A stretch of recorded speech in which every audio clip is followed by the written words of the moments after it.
मित्रांनो, खूप मोठी खुशखबर आहे परळीहून.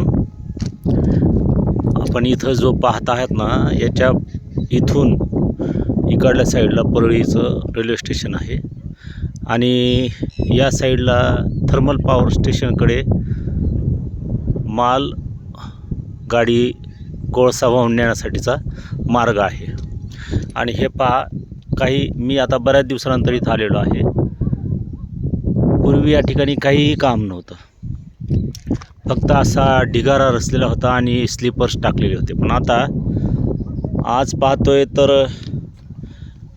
या संपूर्ण ठिकाणी पुढे 2 ब्रिज आहेत.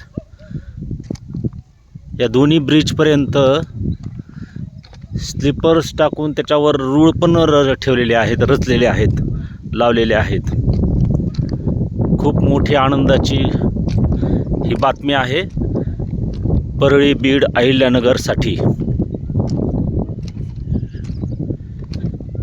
असं वाटते की 17 सप्टेंबरला जेव्हा उद्घाटन होईल बीड, पुणे किंवा मुंबई गाडीचं, त्यानंतर इकडल्या कामाला खूप गती येणार आहे.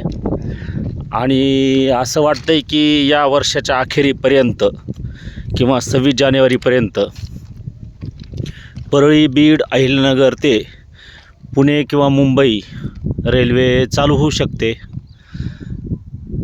इकडंही मला वाटतं रेल्वेने जागा ॲक्वायर केलेली दिसत आहे, कारण मागं मी रेल्वे स्टेशनला गेलो होतो तेव्हा अधिकारी काय आले होते रेल्वे स्टेशनची वगैरे मार्गाची तपासणी करायला. तेव्हा ते त्यांच्याकडून असं बोलण्यातून जाणवलं की इथंच पीट लाईन वगैरे होणार आहे, बरंच काही काम या ठिकाणी होणार आहे. तिकडं डोंगरावर किती सुंदर असं मंदिर आहे. जिरेवाडीच्या गावामध्ये सोमेश्वर संस्थान, खूप पवित्र आणि नावाजलेलं हे मंदिर आहे, शिव मंदिर. आणि हा मार्ग आहे बीडकडे जाणारा. मागं तुम्हाला मी दाखवलं होतं ना, बायपास आहे, याच रस्त्याला पुढे बायपास आहे. आणि सुंदर दृश्य आहे इकडं. हे नवीन थर्मल पॉवर स्टेशन, जुनं तर पूर्ण पाडलेलं आहे. जुनं पॉवर स्टेशन इकडं होतं, पण तिकडं आता तुम्हाला काही दिसणार नाही, कारण त्या ज्या चिमण्या होत्या ना त्या सगळ्या डिमॉलिश केलेल्या आहेत. आणि या इकडं असंच पुढं गेलं की या साईडला परळीचं रेल्वे स्टेशन आहे. म्हणजे थोडक्यात असं वाटतंय इकडं आल्यानंतर आज की लवकरच आता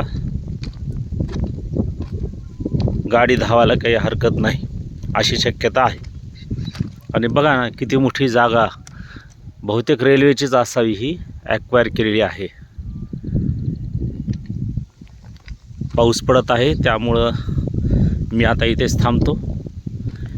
छोटा व्हिडिओ आहे, यानंतर सविस्तर आपण या मार्गावर जाऊन पूर्ण व्हिडिओ बघूया. Okay, bye.